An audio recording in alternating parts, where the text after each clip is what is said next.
The wind that swept across the Bosporus carried whispers of destiny. For centuries, Constantinople, the shining crown of the Eastern world, had stood unbroken, untouched, and eternal. Before we begin, tell us, where are you watching from, and what time is it right now? And don't forget to like, share, and subscribe to the Hour of War for more cinematic journeys through the battles that changed our world. The story of Constantinople is not merely one of war. It is a tale of prophecy, of empires at twilight, and of a young conqueror who believed he was chosen by fate itself. For nearly 11 centuries, this city had been the heart of the Byzantine Empire, a fortress of faith and a marvel of engineering. Its triple walls had repelled the fiercest armies on earth. Arabs, Persians, Bulgars, and even the Crusaders had once gazed upon its defenses and faltered. Its name was whispered with awe, Constantinopolis, the Queen of Cities. But by the 15th century, the queen was dying. The once mighty Byzantine Empire had shrunk to a fragile remnant, little more than the city itself and a few surrounding lands. Its people still prayed beneath the gilded domes of the Hagia Sophia, but their empire's lifeblood had long drained away. The trade routes had shifted, the treasury was empty, and its walls, though towering, stood against the tide of a rising storm from the east. The Ottoman Empire. In Adorn, the Ottoman capital, the destiny of two worlds was beginning to take shape. The boy who would soon be known as Mehmed the Conqueror was born in 1432. The son of Sultan Murad II, he grew up surrounded by scholars, warriors, and whispers of prophecy. He was a child of intellect and fire, fluent in Arabic, Persian, Greek, and Latin. But beyond knowledge, Mehmed hungered for immortality. Every night he studied the ancient maps of the world, his gaze always returning to the city that stood like a forbidden jewel on the lock. Constantinople, the city that connected continents and faiths.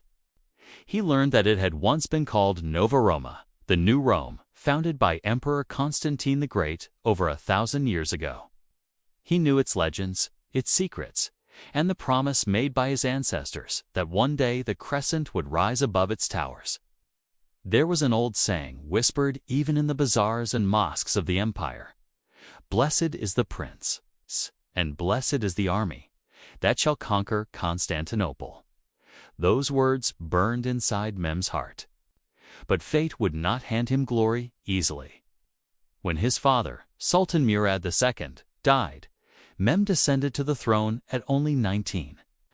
Many thought him too young, too ambitious, too reckless. Even within his court, whispers grew that this boy dreamed of impossible conquests, that his fire would consume the empire instead of guiding it. But Mehmed was not a ruler of hesitation.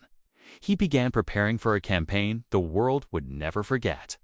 His first move was strategic genius.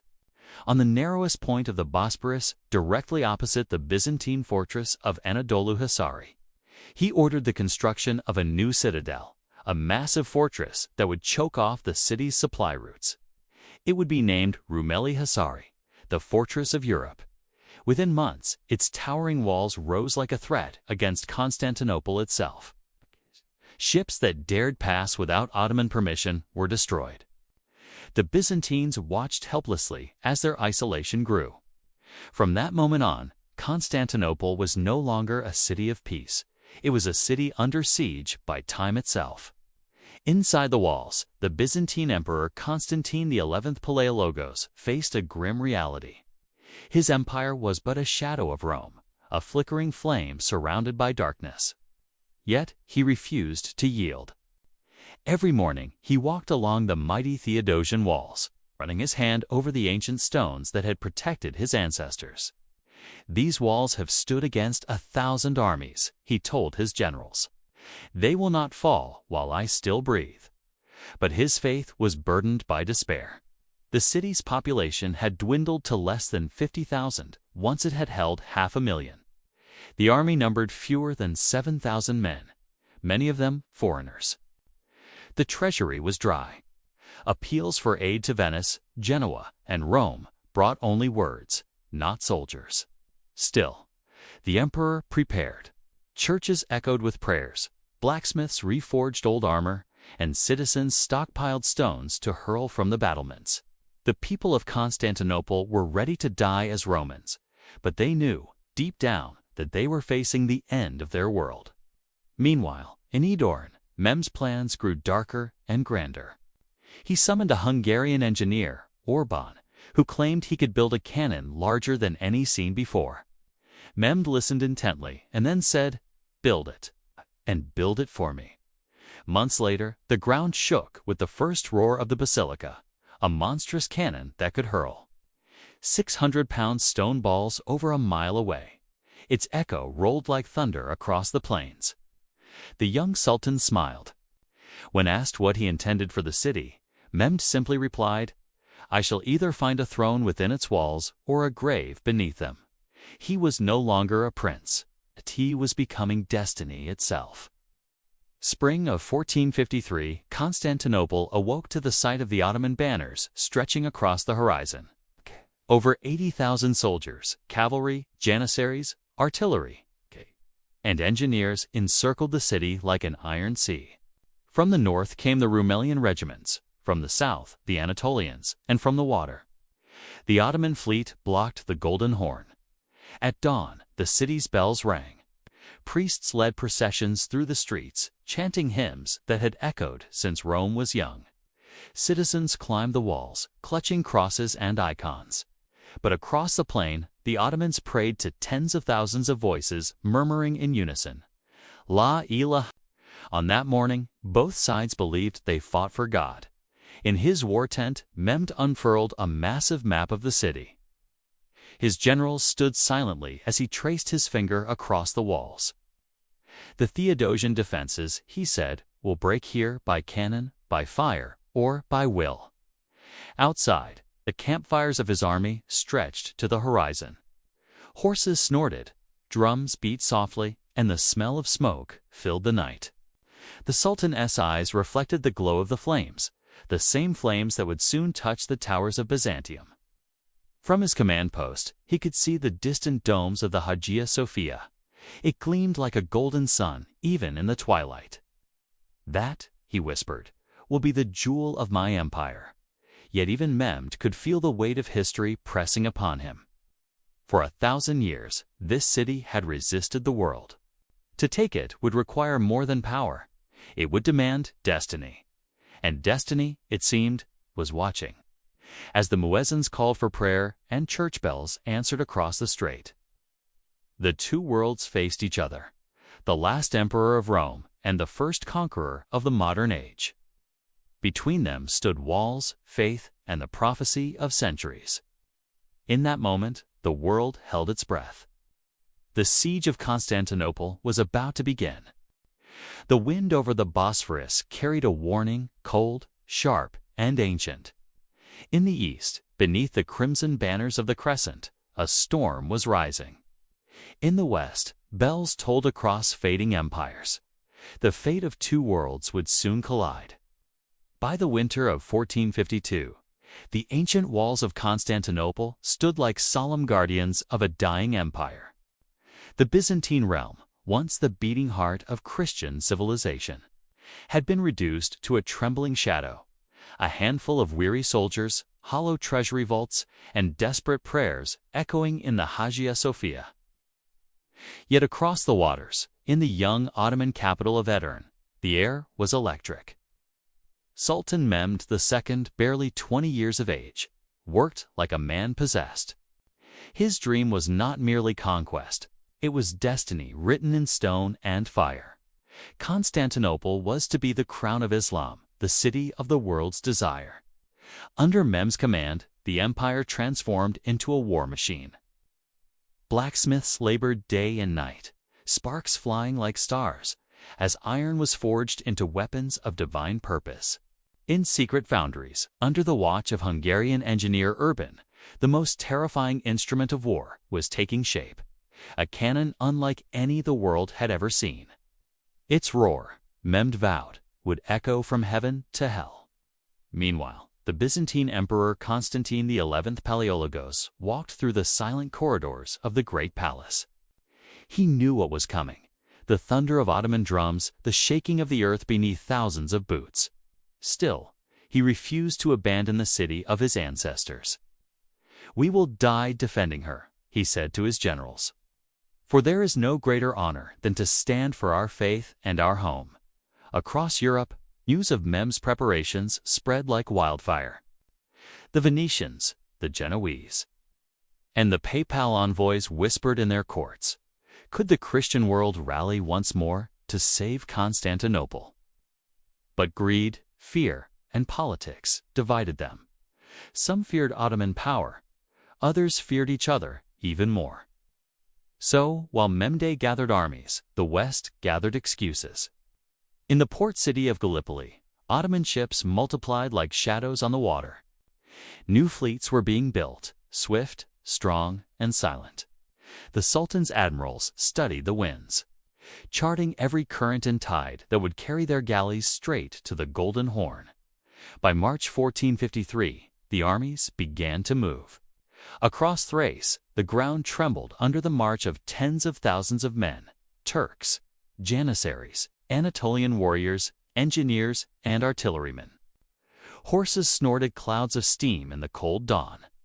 Banners of red and green rippled in the rising sun, each stitched with verses from the Koran, each a promise of victory. From the hills of Adrianople to the plains of Corlu, villages fell silent as the army passed.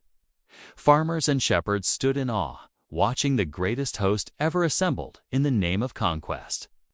Behind them rolled the cannon's massive bronze beasts dragged by hundreds of oxen, each wheel groaning beneath their weight. Urban's great cannon, the basilica, was so heavy that the road itself had to be rebuilt for its passage. Mehmed rode beside it, his eyes fixed toward the horizon where Constantinople awaited. But the Sultan was no mere conqueror of land.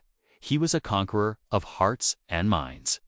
He sent envoys to the Christian garrisons along the way, offering mercy for surrender, destruction for resistance. Some bent the knee, others prepared to die. Inside the city, Emperor Constantine stood upon the ramparts of the Theodosian walls, gazing out toward the plains. The distant dust rising in the east told him everything the enemy was coming. The citizens of Constantinople prayed in the churches, candles flickering like stars over weary faces. Merchants boarded their shops. Monks carried relics through the streets. The air was thick with incense, fear, and faith. As the first reports of the Ottoman vanguard reached the gates, the emperor summoned his commanders. Among them were the Genoese captain Giovanni Giustiniani, famed for his courage and his mastery of artillery defense, and Laucus Notaras, the Grand Duke of Byzantium. Together, they would make their final stand behind the great walls that had protected the city for nearly 1,000 years. But time was no ally. Food supplies dwindled. Morale wavered. The emperor's council debated, should they seek aid from Rome, from Venice, from any Christian prince who still remembered their ancient bonds. Letters were sent, pleas written in gold and tears. But beyond the sea, the courts of Europe turned away. And so the last defenders of the old empire prepared to face the future alone. The storm had gathered, the armies were in motion. And the ancient city, the queen of cities, stood upon the edge of her final dawn. At dawn, the mist over the plains of Thrace began to lift, revealing a sight so vast and terrible that even the wind seemed to hold its breath. The banners of the Ottoman Empire, thousands of them, rippled like waves of crimson and green under a pale April sun. Before the walls of Constantinople, the army of Sultan Mehmed II had arrived. The siege of the millennium had begun. The Theodosian walls, 3 layers of stone, brick, and history, had stood unbroken for nearly 1,000 years. They had repelled Persians, Avars, Arabs, Bulgars, and even the mighty Rus. But now, before the gaze of a young sultan, they faced an enemy unlike any before, the relentless will of Mehmed and the thunder of his cannons. On the morning of April 6, 1453, the Ottoman host encircled the great city. From the Sea of Marmara to the Golden Horn, Tents stretched as far as the eye could see, a living ocean of men and machines. The Sultan himself rode among them, his armor glinting gold in the rising light, his black stallion restless beneath him. He halted upon a ridge and gazed toward the city's shimmering domes and towers. "This," he whispered, "is the throne of the world, and I will take it." Behind him stood the engineers and gunners, proud of their monstrous creations. Urban's masterpiece, the great cannon nicknamed Basilica, rested like a sleeping beast of bronze, 30 feet long and weighing over 18 tons. It had taken 60 oxen and hundreds of men to drag it from Adrianople. Now, it was aimed directly at the heart of the empire. When the first shot was fired, the sound was beyond imagination, a rolling thunder that shook both land and sea. Windows shattered, bells trembled, and even the earth beneath the defenders' feet seemed to groan. The ball of solid stone weighing more than half a ton struck the outer wall with a roar, tearing through centuries of Byzantine pride. A new age of war had begun, the age of gunpowder and cannons. Inside the city, Emperor Constantine XI stood upon the battlements with his commanders. Beside him, the Genoese warrior Giovanni Giustiniani surveyed the smoke through a brass spyglass. "This is no ordinary siege," he said grimly. "That cannon is a monster." The emperor nodded, his eyes dark but unwavering. "Then we must fight like men already dead." As days passed, the bombardment continued without mercy. The Ottomans fired round after round, each blast echoing like divine judgment. But the Byzantines, though few, fought with desperate genius. At night, when the enemy rested, they poured fresh mortar into the cracks, rebuilt broken sections, and prayed over every stone. The ancient walls became a living body, wounded but refusing to die. Beyond the walls, the Ottoman camp thrived like a city of its own.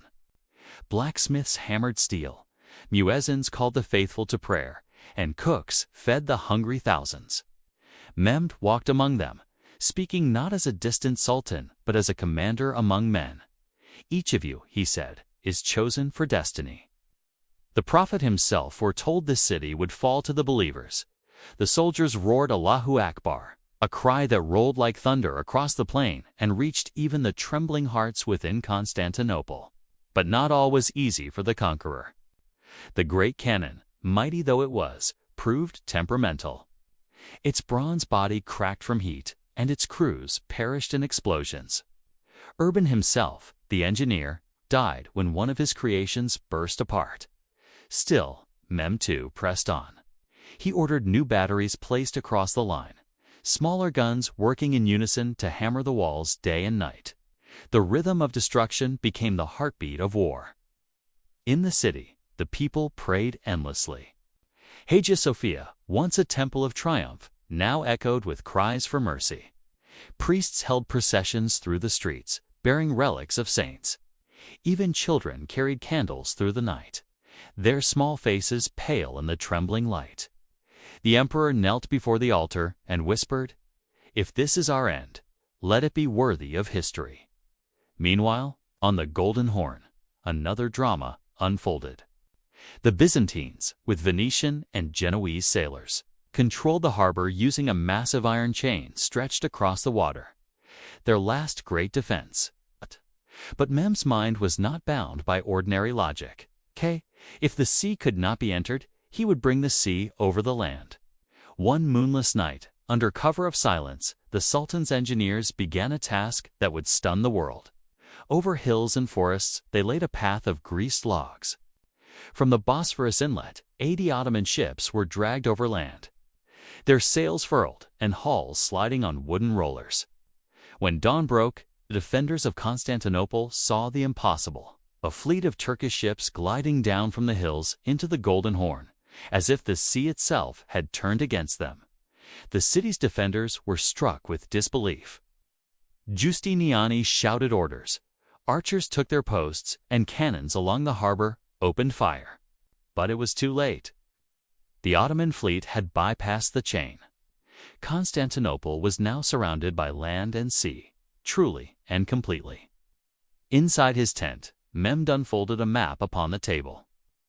Pins marked every position, every battery, every regiment, every breach. His generals urged caution.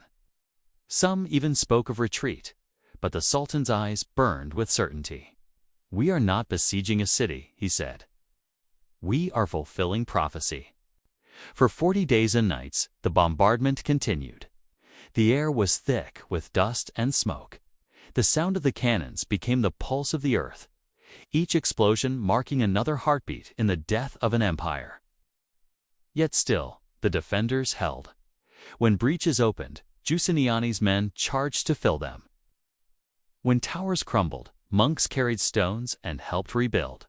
Women brought water to the ramparts. Children fetched arrows from the ground. The city refused to die quietly. By the end of April, the once proud walls were scarred and trembling, but not broken. The Sultan's fury grew. He ordered simultaneous assaults, each wave more furious than the last.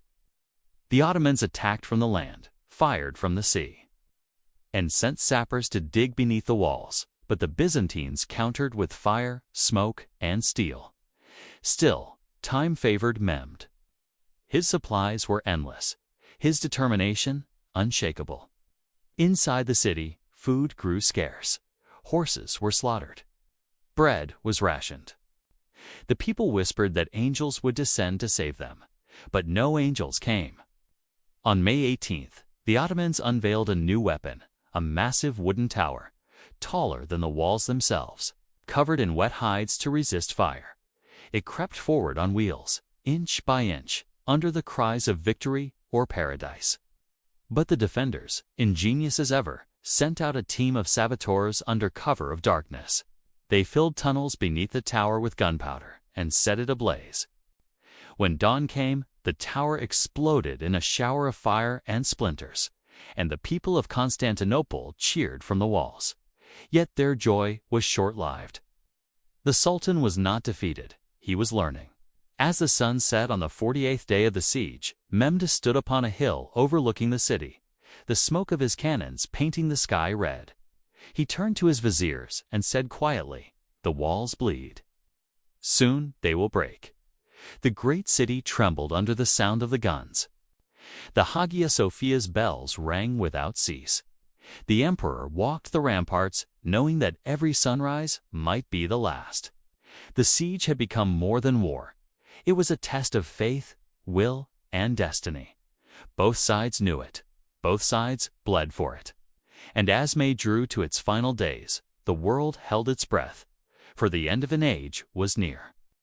The morning sky above Constantinople burned red, not with sunrise, but with smoke and fire. The walls that had stood unbroken for 1,000 years were trembling under the roar of Mehmed's cannons. The air reeked of gunpowder, dust, and despair. This was no longer a siege, it was an unending storm of iron and will. By mid-May 1453, Constantinople was a city under fire. Every hour brought a new explosion, a new cloud of stone and blood. The basilica cannon, the monstrous bronze creation of Urban, spoke like a god of thunder. Its voice could be heard for miles, echoing across the Marmara and shaking the domes of Hagia, Sophia. Each shot was a judgment, and each impact tore away another piece of history. From his command tent, Sultan Mehmed II watched with burning eyes as his army pounded the Theodosian walls. For 45 days, his men had fought, bled, and died before those ancient defenses. Yet the city still stood. The Sultan's patience, though legendary, was reaching its breaking point. "This city," he said, "is the key between worlds. It will open, or we will force it open." The great cannon fired again. The ground quaked. A section of the outer wall crumbled like paper, sending Byzantine defenders tumbling into the dust. Cheers rose from the Ottoman ranks as the Sultan's drummers beat the rhythm of victory. But when the smoke cleared, the Byzantines were already rebuilding. Under the cover of night, Emperor Constantine XI Palaiologos had ordered every able man, priest, and child to the walls. Women carried stones. Monks mixed mortar. Soldiers with bloodied hands replaced shattered bricks. The defenders fought not only with weapons, but with faith. Faith that even when the earth fell away beneath them, God would hold the walls. At the center of their defense stood Giovanni Giustiniani, the Genoese captain who had become the soul of resistance. He commanded his men with calm precision, directing cannon fire, reinforcing weak points, and inspiring courage where fear had taken root. To the Byzantines, he was a foreigner who had become a hero. To Mehmed, he was an obstacle that refused to die. Meanwhile, the Sultan's engineers worked like demons. They repaired their cannons, repositioned batteries, and tunneled beneath the earth to undermine the walls. When one tunnel was discovered by the Byzantines, Greek fire was poured into it, burning the sappers alive. The smell of smoke and human flesh filled the air, the hidden, terrible scent of medieval war. By May 20th, the outer wall lay shattered in several places, but the inner wall, thicker and higher, still held. The Sultan's fury grew. He ordered the basilica cannon to fire continuously for 3 straight days, a feat so dangerous that even his gunners hesitated. But Mehmed's command was absolute. "Let the walls fall, or let the world fall with them," he declared. The noise was ceaseless. Day and night, the earth trembled. Windows shattered, towers swayed, and prayers were drowned in thunder. Pigeons fell from the sky. Men went mad from the sound alone. Inside the city, Hagia Sophia became both fortress and sanctuary. The people gathered, clutching icons, weeping as the marble beneath their feet quivered. A mother whispered to her son, "Do not fear the cannons, my child. Fear only the silence that will come after." But there was no silence, not yet. On May 22nd, an eclipse of the moon darkened the night sky. The people of Constantinople watched in terror as the silver light faded into crimson shadow. Old prophecies spoke of this omen, that when the moon turned red, the city would fall.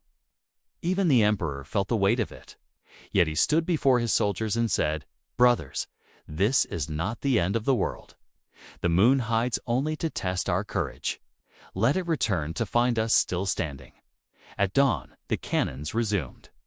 The basilica roared again, hurling its massive stone heart against the weakened gates. The ground convulsed, and finally, with a groan like the death of a giant, a section of the outer and middle wall collapsed. The Sultan saw it happen from his command post and raised his sword to the sky. "The gate is breaking," he cried. "Sound the advance." Thousands of Ottoman soldiers surged forward, janissaries in disciplined ranks, Anatolian warriors shouting prayers of war. They charged through the smoke, across the shattered moat, climbing over debris and bodies. Arrows rained down from the walls. Greek fire exploded among them, igniting the ground. The attackers screamed but kept coming, driven by faith and fury. Atop the ramparts, Giustiniani's cannon crews returned fire, their smaller guns spitting flame and lead. Every inch of wall became a battlefield, a place of screams, smoke, and chaos. The Sultaness banners reached the breaches, but were torn down again and again by defenders who refused to yield. By midday, the attack had stalled. Hundreds lay dead at the base of the walls. The basilica cannon itself overheated, its bronze body glowing red, threatening to burst. Mehmed ordered it cooled with oil and water, his jaw tight with rage. That evening, he summoned his generals. Around a map lit by flickering lamps, he spoke in a voice cold and deliberate. "The walls are breaking, but the spirit of the city still stands. We will strike harder. We will strike once more with all our might." His vizier, Zaganos Pasha, bowed deeply. "The city cannot hold forever, my Sultan. One more push, and the cross will fall before the crescent." But the Sultan knew the cost would be terrible. He looked toward the darkened city, toward the shining dome of Hagia, Sophia, still unbroken amid the chaos. In his heart, ambition and awe warred together. "God will judge us," he whispered. "But the world will remember." That night, Constantinople burned. Fires raged across the suburbs, lighting the sky with a ghastly red glow. The cannon fire slowed, replaced by the haunting sound of distant drums. The defenders on the walls stood like statues, exhausted but unyielding. Some wept openly. Others whispered prayers through cracked lips. And in the Ottoman camp, Mehmed sat alone in his tent, his eyes fixed upon the city, a hunter staring at his wounded prey. He knew the final assault was near. But for now, the storm paused, not in mercy, but in anticipation.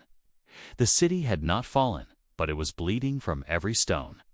The basilica had done its work, and the breaches were open.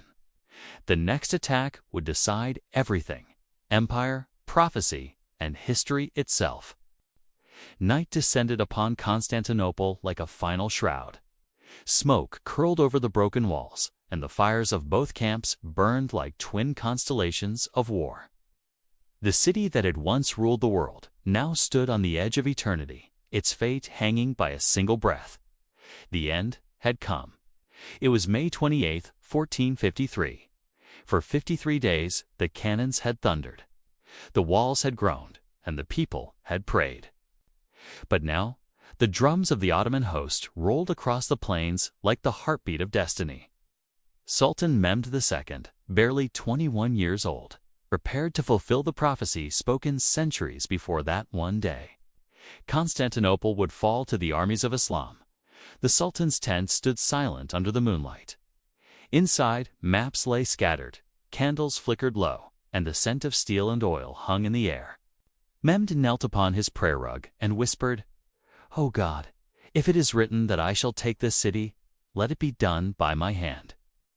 And if not, let me die upon its walls." When he arose, his decision was final.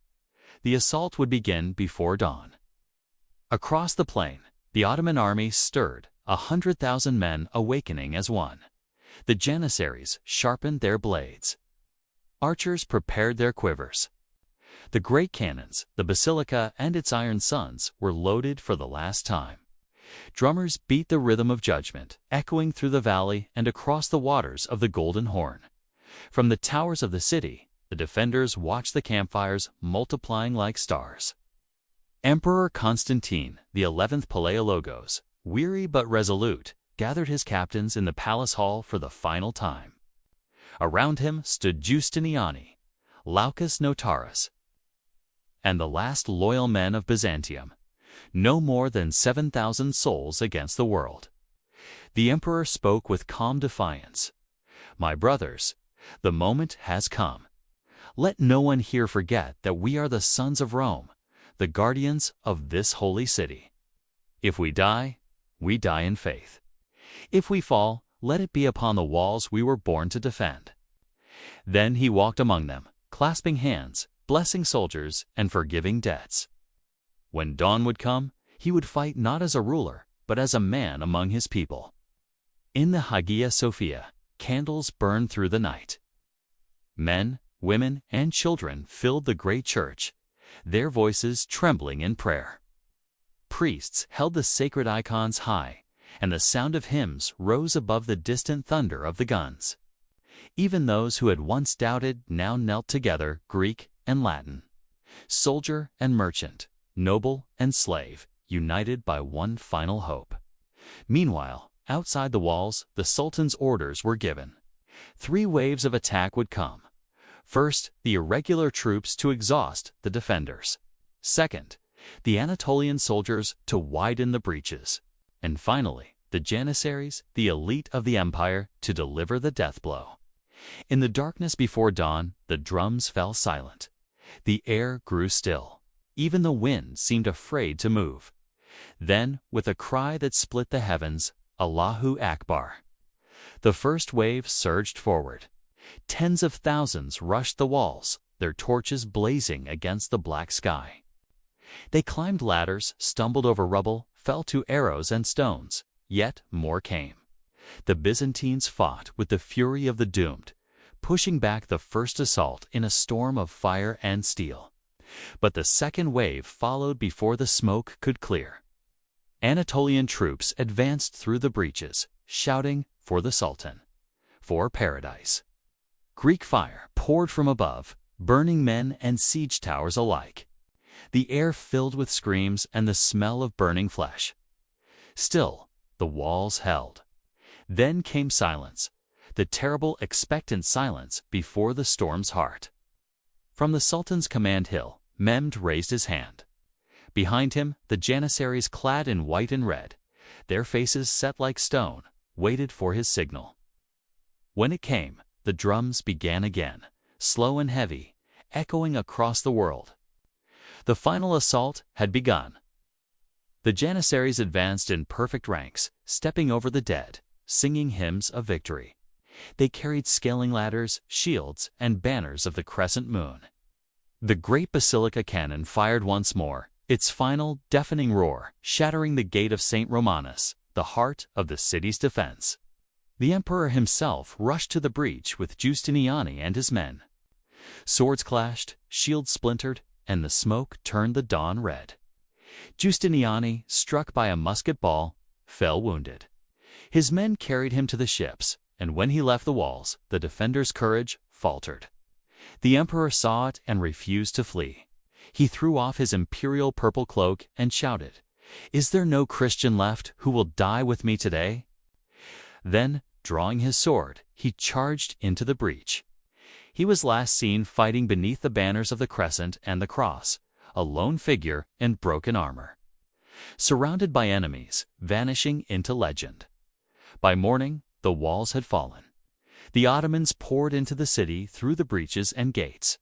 The chain across the Golden Horn was broken. Ships flooded the harbor.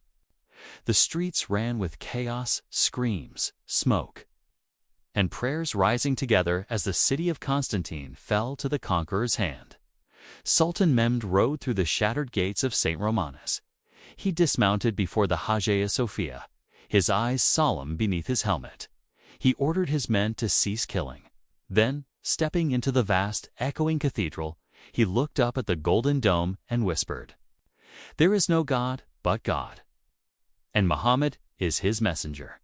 He knelt upon the marble floor where emperors once stood. And in that moment, Constantinople became Istanbul, the bridge between worlds. The new heart of an empire that would shape centuries to come. Outside, the call to prayer rose for the first time over the city that had once been the jewel of Christendom. The ancient bells were silent, but history had spoken. The fall of Constantinople marked the end of the Byzantine Empire and the dawn of a new age. The Middle Ages were gone. The world had changed forever. For Europe, it was a shock that would echo for generations. And for history, it was the moment when one civilization fell and another rose upon its ashes. Dawn rose over a city that no longer belonged to the past. Smoke drifted through broken streets, the echoes of battle fading into whispers. The sun, pale and cold, fell upon shattered domes, burned gates, and a silence so deep it seemed the earth itself mourned. Constantinople, the queen of cities, had fallen. But history was just beginning to write her next chapter. The morning after May 29, 1453, came with both victory and grief. For the conquerors, it was triumph foretold the fulfillment of a dream that had haunted empires for 1,000 years. For the fallen, it was the death of an age. And for the world, it was the moment when the old world of Byzantium gave way to a new order that would shape centuries to come. Through the ruins, Ottoman soldiers moved, some seeking treasure, others kneeling in awe before what they had taken. The air was thick with dust and incense, the smell of stone and smoke mingling with the prayers of conquerors. Bodies lay where they had fallen, Turks and Greeks, side by side, bound forever in the shared soil of fate. The emperor, Constantine XI, was gone. His body was never found. Only stories remained that he had fought to the last breath, that he refused the crown and died a soldier, not a sovereign. For many, he became a legend, the last Roman, the emperor who would rise again when the angels called. Inside the Hagia Sophia, the transformation had begun. The grand doors opened to the sound of marching feet. Sultan Mehmed II, the young conqueror entered the ancient cathedral. He looked up at the golden mosaics, Christ, the Virgin, the saints, and for a long moment he stood in silence. Then he took a handful of dust from the marble floor and let it fall through his fingers. "Be humble in victory," he whispered to himself. He ordered his men to spare the church, to let its beauty remain. Soon, the call to prayer rose within those walls for the first time, and the Hagia Sophia became the Hagia Sophia Mosque, symbol of a new dawn. The Sultan walked through the city that day not as a destroyer, but as a builder. He commanded the repair of aqueducts, the cleaning of streets, the rebuilding of homes. He opened the gates to those who had fled, Greeks, Armenians, Jews, inviting them back. He declared, "Let this city live again. Let it be the heart of my empire." And thus Istanbul was born, a city reborn from ashes, bridging East and West, Islam and Christendom, past and future. In the West, the fall of Constantinople sent shockwaves through kingdoms and churches. News of the city's fall traveled like wildfire through monasteries, across mountain passes, overseas. In Rome, the bells tolled for the end of Byzantium. In Venice, merchants wept for lost trade. And across Europe, kings and popes whispered the same word: crusade, yet none came. The medieval world had ended. A new age of discovery was beginning. The scholars who fled the fallen city carried with them the lost knowledge of Greece and Rome, manuscripts, philosophy, science. They found refuge in Italy, and their wisdom helped ignite the Renaissance, the rebirth of art, reason, and human spirit. So even in defeat, Byzantium's light endured, reborn in the pens and brushes of a new Europe. Mehmed II became known as Mehmed the Conqueror, Fatih Sultan Mehmed. To some, he was a destroyer. To others, a visionary. He built mosques, libraries, and schools. He welcomed scholars, poets, and architects. He dreamed not only of conquest, but of civilization. Under his rule, Istanbul became the beating heart of the Ottoman Empire, a city where the echoes of Roman columns met the call to prayer, where faith and empire stood side by side, where the ghosts of emperors watched as a new world unfolded. History is never kind nor cruel. It simply moves like a river that carries both the blood of war and the seeds of creation. The fall of Constantinople was not merely an end, it was a rebirth of empire, of faith, of civilization itself. And though the banners of Rome fell that day, its spirit lived on in marble, in Scripture, in the hearts of those who refused to forget. As the sun set on Byzantium, it rose on Istanbul. And thus the world turned from the age of kings to the age of nations, from the echo of swords to the whisper of ideas. The hour of war had passed. The hour of history had begun.